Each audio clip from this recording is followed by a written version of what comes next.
noches, estimados hermanos y hermanas que nos escuchan en esta noche. La palabra que siempre estamos dando martes, jueves y domingo. Espero en el Señor que tengan la libertad de poder escuchar con tranquilidad estas ministraciones, estas palabras que no son mías, sino que vienen de Dios. Él es el que cada día, martes, jueves y domingo, está hablándonos. ¿Por qué nos habla el Señor? Porque Él desea lo mejor para nosotros. ¿Y qué es lo mejor? Que lleguemos un día a la estatura de esa autoridad. ¿A través de qué? De una oración. Por eso yo insisto, la oración es un arma invencible. Pero, y aquí viene el pero, requisito. Esto es lo que no nos gusta a nadie. Nos gusta lo lindo, nos gusta la gloria, nos gusta la lengua, nos gusta que los enfermos sanen, nos gusta ver cosas maravillosas, pero aquí viene lo importante, los requisitos. No hay ninguna cosa que en la palabra Dios establezca que no tenga sus requisitos. Ninguno. Y aquí, lo primero que dice es cierto. Dice, confesad vuestras ofensas. Aleluya. Confesad vuestras ofensas. El otro día un hermano nuestro nos conversaba aquí en la mesa mientras estuvimos tomando once juntos el viernes pasado, y ahí él contaba que él había tenido que confesar un error que había cometido contra un hermano, y fue y lo dijo tal cual era lo que tenían contra él. La confesión, hermanos queridos, trae liberación. La confesión trae sanidad. La confesión trae lo que no puede traer ninguna otra cosa. Porque las ofensas que nosotros cometemos, primero las cometemos a Dios. Así que cuando confesamos, primero tenemos que confesar a Dios y luego acudir al hermano o la hermana a la cual hemos ofendido, a la cual le hemos faltado el respeto o lo que sea, ¿cierto? Y luego reconocer. ¿Nos cuesta reconocer? Seamos sinceros. Nosotros cuando cometemos errores le encontramos N justificativo. Siempre. Es que me pasó esto con ella, es que me pasó este otro. Siempre tratamos, como dijo Jesucristo, miramos la paja que está en el ojo ajeno, pero no nos damos cuenta que tenemos en nuestra vista una viga que nos deja mirar. Entonces, por eso que es importantísimo esto, la confesión. Pregúntese usted en esta noche, mientras escucha esta palabra, si usted no ha ofendido a Dios, si usted no ha ofendido en el caso de su marido, a su esposa, en el caso de los hijos, a sus padres, en el caso de los padres, a los hijos, en el caso de usted con su compañero de trabajo, con su vecino, que hay N cosas que nosotros a veces cometemos, no, a veces sin darnos cuenta, otras veces sí dándonos cuenta, menoscabamos a veces las cosas. Entonces, lo primero, para que se cumpla que la oración del justo orando eficazmente puede mucho, es confesión. 1. Nosotros nunca pensamos, cuando tenemos que hacer una administración, alguien está enfermo y sabemos que Dios sana y oramos por el enfermo, nunca nos acordamos de esto. ¿Y por qué sana el enfermo entonces? A pesar que tenemos yayitas que resolver.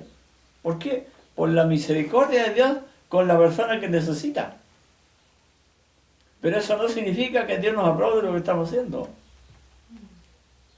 Por eso que muchos llegaron un día, ¿cierto? Hacían sanidades, predicaban el evangelio, llegaban demonios. ¿Y cuál va a ser la respuesta? Que lo ven checando el Señor Jesús. Nunca os conocí. ¿Por qué? Porque nunca sacaron de sí las cosas malas que hacían. Y Dios por misericordia respondía. ¿Por qué? Porque ellos lo hacían en el nombre de Jesús. Y Jesús no podía dejar en vano ese nombre que era usado. Su nombre era usado y Él lo hacía, lo respondía. Pero por misericordia. Y lamentablemente nosotros creemos que estamos muy bien. Y lamentablemente el enemigo nos convence de eso. Nos convence de eso. ¿Y qué hacemos? Igual que los gatitos cuando hacen sus necesidades, ¿ah? Con las patitas delanteras le echan tierra para que no se vea. Así somos nosotros. Pero llegó la hora, hermanos, hermanas, que de acuerdo con lo que Dios nos habla en esta noche, ya está bueno dejar de tapar las cosas con tierra. Hagamos lo que tenemos que hacer, limpiemos lo que está mal, pidamos perdón por lo mal que hemos hecho muchas veces y pidamos a Dios misericordia para que nos revele hasta dónde hemos faltado. Yo tengo una experiencia que la he contado otras veces. Yo tuve un problema económico muy grave, muy tremendo que me afectó mucho, gracias a Dios, no eternamente, pero me afectó en un momento dado. Y la persona que a mí me dañó se quedó con una cantidad de dinero inmensamente grande, me dio prestado para resolver el problema que él tenía. Y bueno, por causa de él, no es causa de él, pero Dios lo permitió, ¿cierto? La empresa fracasó, o sea, por circunstancias ajenas a mi persona, y llegó un momento dado que la empresa se fue, se quebró. Y en mi mente, nunca se lo dije a él, en mi mente, yo decía, si hubiera tenido yo una pistola, le meto a los 6 tiros. Mi pensamiento. Pasó el tiempo, ya salí del asunto, Dios me restauró, pude resolver todos los problemas, ya quedé bien. Y un día estaba en la oficina de un trabajo que estaba desarrollando en Viña, y Dios me habla y me dice, anda donde fulano y tal y pídele perdón. ¿Pero por qué, Señor? Porque tú pensabas matarlo. Sí, Señor, pero eso... No. Tienes que hacerlo. Y tuve que llamar a esa persona, vino a mi oficina. Él no pensó nunca lo que le iba a decir. Él vio mi oficina, que yo estaba bien colocado, yo, qué sé yo. Y le dije, mira, hombre, ¿sabes por qué te llamé? Porque Dios me ordenó que te pidiera perdón. ¿Y por qué? Me dijo. Porque si yo hubiera tenido una pistola, te meto los 6 tiros. El hombre se colocó amarillo, verde, pensó que en ese momento se le iba a pedir los 6 tiros yo. ¿En serio? Lo había aterrado. Si no hubiera sido porque se controló, arranca. Porque yo se lo dije con tanta certidumbre de que ese era mi propósito, que se asustó. ¿Por qué? Porque Dios no quiere que tengamos ni una sola cosa que atente en nuestra contra. Por eso que el pedir perdón por las ofensas nos libera ante el diablo, porque el diablo va a usar siempre esas cosas para atacarnos, y nos ataca con enfermedades, nos ataca con pensamientos, nos ataca con angustia, nos ataca qué sé yo, con los nervios, de alguna manera nos ataca. ¿Por qué? Porque esa es su tarea. Él ha venido ¿para qué? Para hurtar, matar y destruir. Entonces, que uno pueda pedir perdón, lo deja él sin herramientas. Cada vez que usted pide perdón, cada vez que usted se libera de esas cosas, va dejando al enemigo sin herramientas. Jesucristo dijo una cosa muy importante y lo voy a compartir. Dice que el hombre fuerte está en paz en su palacio, porque confía en las armas que él tiene. Pero cuando viene otro más poderoso y le quita las armas en las cuales confía, le quita el botín. Entonces, ¿qué significa? El enemigo, esas armas que él tiene, las usa en nosotros, las usa contra nosotros. Pero cuando no tenemos culpa, cuando nosotros estamos libres, cuando nosotros hemos sido limpios de esas cosas por la sangre de Jesucristo y hemos creído en ese perdón y hemos creído en lo que hicimos, quedamos libres. Entonces el enemigo queda sin armas. Eso se llama quitarle a las armas que él confía. Él confía en la mentira, confía en todas esas cosas. Entonces, cuando usted hace eso, queda libre. Ya. Lo segundo, ¿cierto?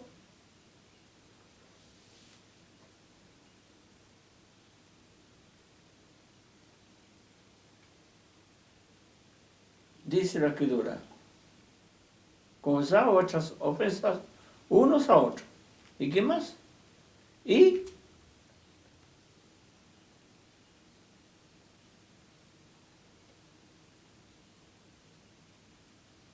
es increíble.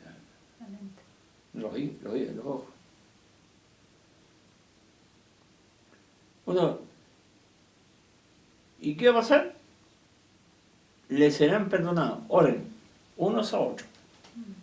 O sea, una vez que usted confiesa lo que tenía en contra del otro, ¿cierto? Ahora ora por la liberación. Da gracias a Dios, ¿por qué? Porque ahora está libre. Da gracias porque ahora sabe que si él ora, el Señor le va a responder. Pero si esa oración no tiene respuesta, es porque algo anda mal.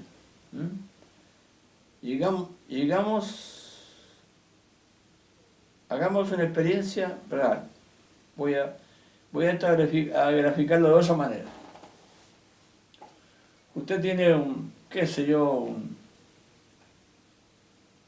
hervidor eléctrico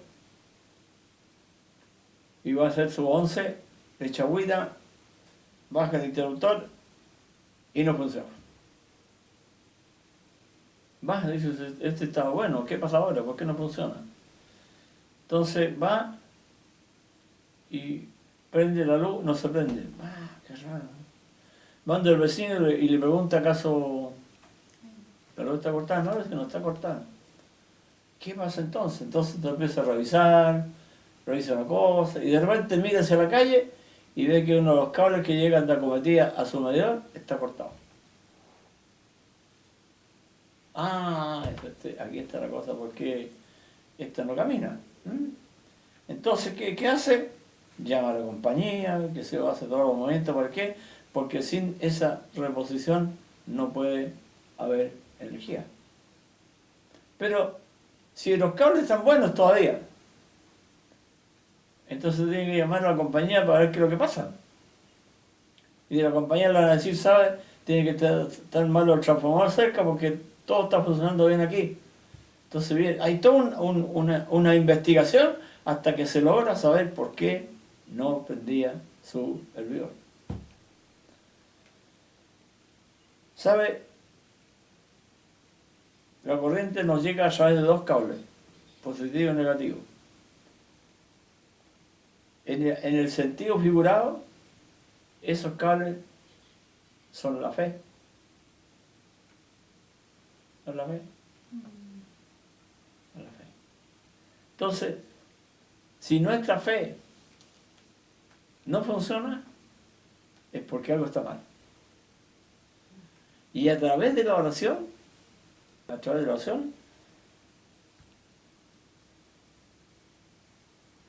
usted puede restaurar la fe que se ha perdido. ¿Por qué se pierde la fe? ¿Cómo se logra tener una comunión de Dios con usted? ¿Cómo se logra tener esa comunión de Dios con usted? Primero, a través de su conducta. No se olvide que al contrito y humillado Dios nunca lo va a despreciar. Al necesitado nunca, jamás. Cuando nosotros recibimos a Jesucristo como Salvador y Señor, en ese mismo instante se restauró la energía con la fuente. Toda la gente que camina en esta vida, en el mundo que nosotros vemos al pasar en la ciudad, toda esa gente no tiene conexión con el Padre. No hay esa línea. Y sin fe es imposible agradar a Dios. Imposible. Sin esa energía que corre por los cables, ¿cierto?, para llegar a su casa, es imposible que su hervidor funcione. Entonces, en nosotros, si no existe esa fe, es imposible que las cosas no funcionen. Dice Hebreos capítulo 11, versículo 8, si mal no me equivoco, sin fe es imposible agradar a Dios. Porque el que se acerca a Él cree que le hay y que galardonador de los que le buscan. Entonces, la fe es la base fundamental para tener una oración eficaz. Me acuerdo siempre del argentino ese que tenía que atravesar un cerro para ir al culto, a la iglesia. Y un día se acordó que la Biblia decía, ¿cierto? Dile a este monte que se quite. Y claro, estaba cansado de subir el cerro para ir a la iglesia en los días de reunión. Entonces, él quiso aplicar textualmente eso. Y se hincó en su pieza frente al monte y se puso a orar. Cuando dio los ojos, el monte estaba donde mismo. ¿Sabe qué dijo? Ah, yo sabía que no se iba a correr. Entonces, él oró sin fe. Oró sin fe. ¿Para qué oró entonces? Entonces, muchos cristianos les pasa lo mismo. Les pasa lo mismo. Jesucristo fue establecido muy bien que Él contestaría todo lo que nosotros pidiéramos. Pero creyendo. ¿Y qué es creer? Creer es colocar nuestra fe en acción. Usted en su casa tiene un interruptor, ¿cierto? Está la ampolleta ahí, está apagada, está el medidor funcionando, está pagada la cuenta de la luz, no tiene por qué, no va a haber corriente, pero ahí está la ampolleta apagada. ¿Por qué? Porque necesita que usted accione el interruptor. Eso es creer. Creer es eso, accionar. Jesús se encontró con un caso, creo que la vez pasada lo comenté, pero lo voy a volver a comentar. Su hermano Lázaro, su amigo Lázaro había muerto. Y lo que es más terrible, estaba sepultado. Ya 4 días enterradito. Y siempre yo hago presente esto porque es bueno hacerlo presente y recordarlo, porque es muy probable que mucha gente me está escuchando o está viendo este video y no sabe esto. En el tiempo antiguo, cuando alguien moría, para que su descomposición fuera más lenta, lo vacían por completo. Le sacaban las vísceras, le sacaban el corazón, todo. O sea, quedaba solamente la caja y lo bañaban, lo untaban con unos ungüentos especiales que estaban hechos para que no se descompusiera. Entonces, el milagro más grande que existe en la restauración de Lázaro fue que Lázaro era simplemente un cadáver, un hueco. Estaban los huesos, estaba el pellejo, qué sé yo, la piel, pero no tenía nada dentro. Pero es muy importante lo que Jesús dijo frente a Lázaro. Oró, y ¿sabe qué dijo? Yo sé, Padre, que tú siempre me has escuchado. ¿Qué es lo que es eso? Fe. ¿Qué es eso? Fe. ¿Qué sucedió? Dijo, Lázaro, ven fuera. ¿Y qué pasó con Lázaro? Se paró, pero estaba atado. Porque como lo envolvían con todas esas cosas, entonces Jesús dijo, desatarle y dejarla ir. Entonces, qué importante, ¿por qué le funcionó a Jesús todas las cosas? Porque el primero, hay 2 cosas importantes que hizo Jesús y nos dejó a nosotros, la gran tarea. Él dijo, ejemplo se dado, que así como yo he hecho, haced también vosotros. ¿Dónde estuvo el triunfo de Jesús? En la obediencia. Repitamos, obediencia.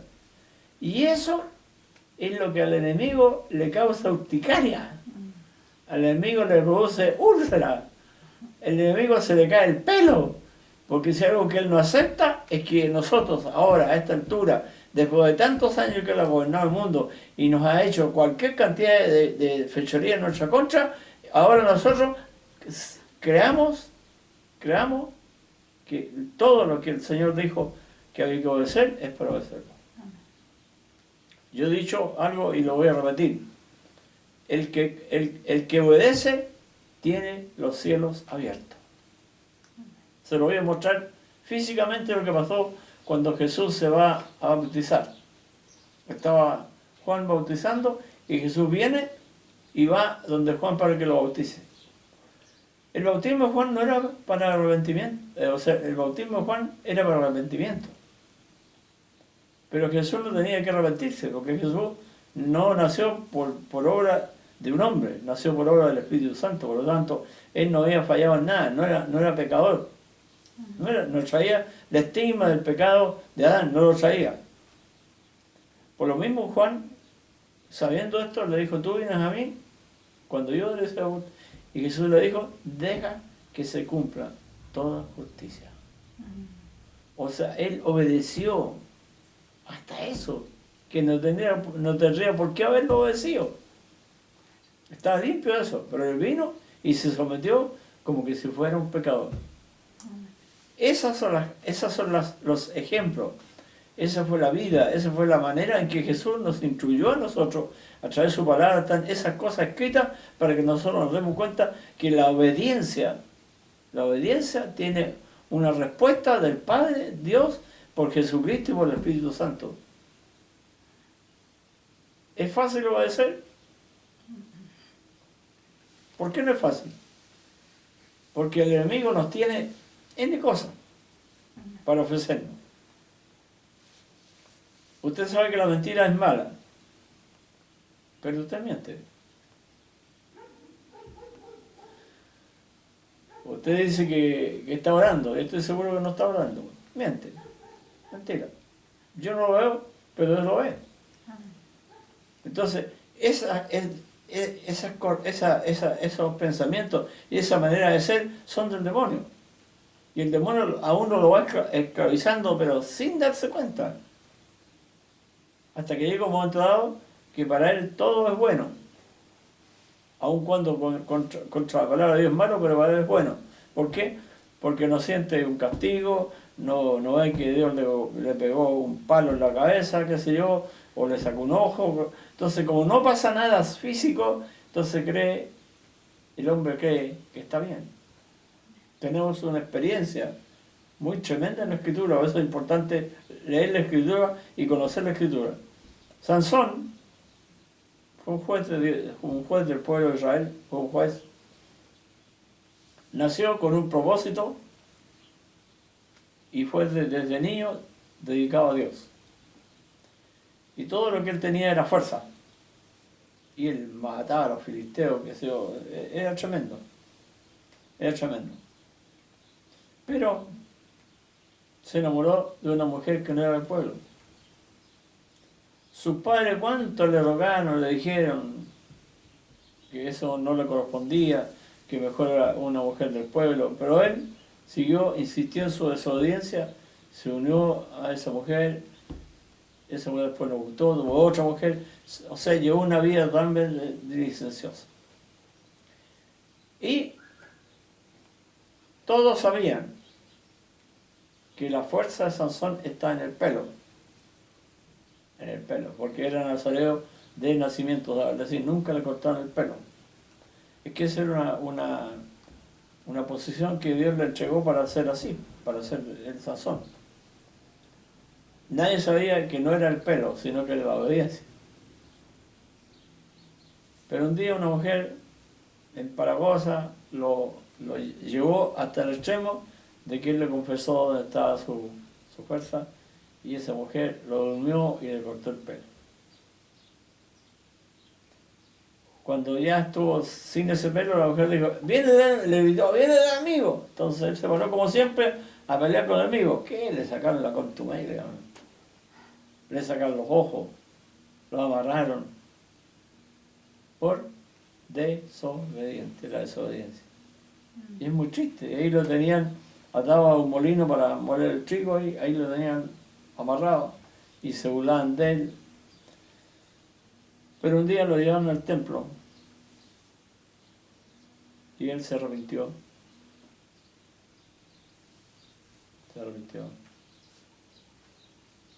Y clamó a Dios. y dejó que sea la última vez, dame la fuerza. De un modo de las columnas del templo, ¿se imagina la fuerza? Las columnas de los templos esos dos eran de piedra. Y dice que las tomó y Dios le dio la fuerza última vez y murió junto con todos los demás. O sea, con su muerte, él pagó su desobediencia.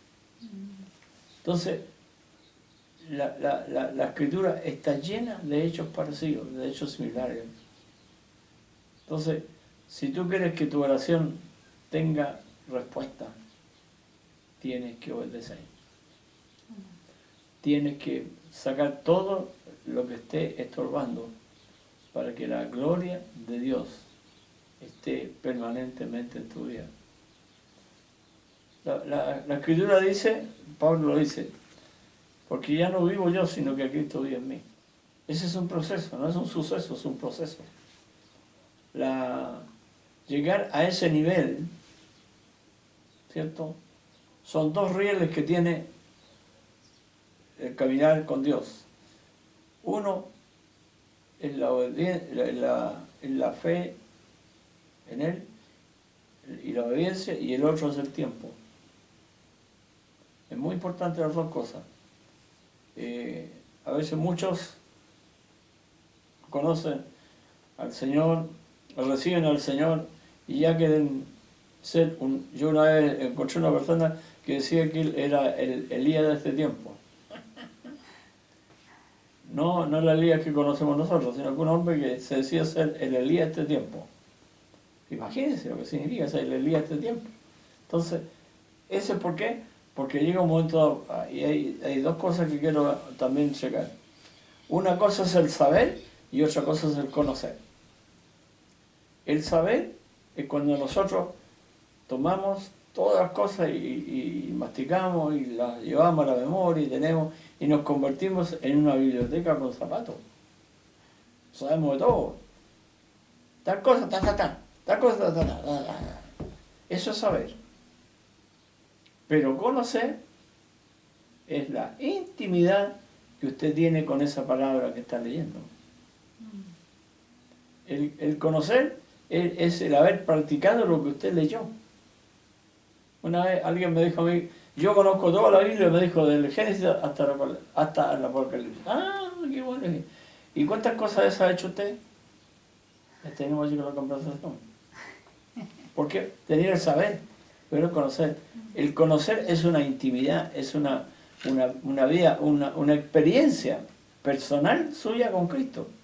Por eso el apóstol dice, Pablo dice, ya no vivo yo, ahora él ya no está en el mundo, ya vive como vivió como vivió Jesucristo, obedeció, se sometió. Entonces, cuando uno empieza cuando uno busca realmente a Dios, no con el fin de ser alguien, porque muchos buscan por ser alguien. En el mundo natural fracasaron con su trabajo. Mire, yo tengo mucha experiencia. Llegó un hombre una vez a mi casa, de otra iglesia. Me dijo, pastor, quiero que usted me diga si estoy equivocado o no. Sí, ¿por qué? Quiero ser pastor.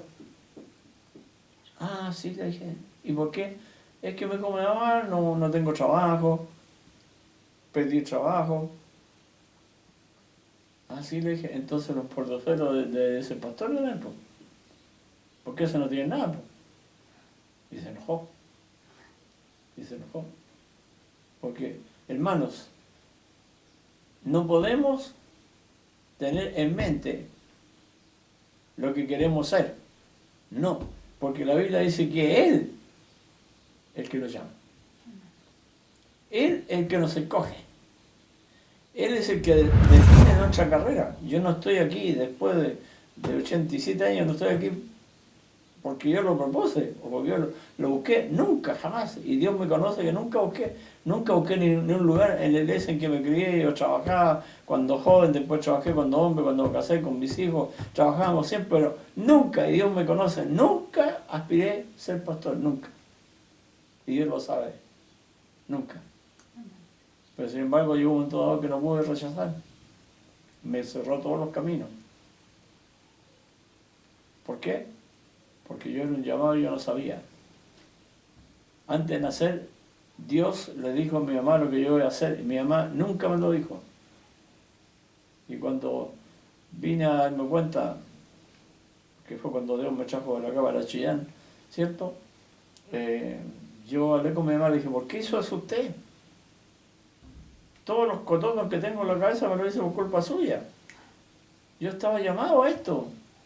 Pero mire, han pasado 40 años, mamá, 40 años que perdí, igual que el desierto, anduve en el desierto 40 años. ¿Por qué? Porque tú no me quisiste decirlo para qué estás llamado. Mira, ahora me doy cuenta, íbamos de un lado a otro, con mi esposa íbamos de un lado a otro, abríamos obra. ¿Por qué? Porque ese era mi llamado, era lo que Dios tenía para mí, el trabajo, la tarea que Dios tenía para mí. Y alabo a Dios y le doy gracias porque pude comprenderlo aun cuando a una edad avanzada, pero pude entenderlo. Y al entenderlo, hoy día soy feliz. Porque estoy en lo que Dios quería para mí, en lo que Dios quería de mí. Entonces, para eso, hermano, hermana, dice, volviendo a lo que conversábamos, aquí Santiago nos dice a nosotros, primero, confesar nuestras ofensas, unos a otros, y orar, el uno por el otro, para que seáis sanados. Hermanos, cuando dice la Escritura que todo lo que nos exige ahí, pedir perdón, colocarnos al día, tiene un objetivo, el objetivo que Dios nos quiere sanar. Sanar de nuestras dolencias, sanar de nuestros fracasos, sanar de lo que nunca hemos alcanzado. Con Él todo es posible. Por eso quiero dejarle este desafío. Tiene que aprender a orar. Tiene que aprender a orar. Para orar, vea dónde usted ha ofendido primero. Cuáles son las cosas que no son de Dios. Cuáles son las mañas, que su carácter, muchas cosas que no son de Dios. Tiene que dejarlas de lado. Porque la única manera como la oración del justo sea eficaz es cuando usted ha hecho esas cosas. Primero, dejar las ofensas de lado. Orar por la persona que ha ofendido y luego usted va a ser sanada por la misericordia de Dios. Te doy gracias, Señor, porque creo que esta palabra es oportuna para estos días. Te pido, Señor, que tú, lo que yo no he alcanzado a decir y a manifestar, seas tú el que lo manifiestes a través del Espíritu. Que todos mis hermanos tomen lo que se les ha compartido en esta tarde y podamos servir a Dios como Él quiere que le sirvamos, y nuestra oración será justa y podrá muchas cosas. En el nombre de Jesús, amén y amén.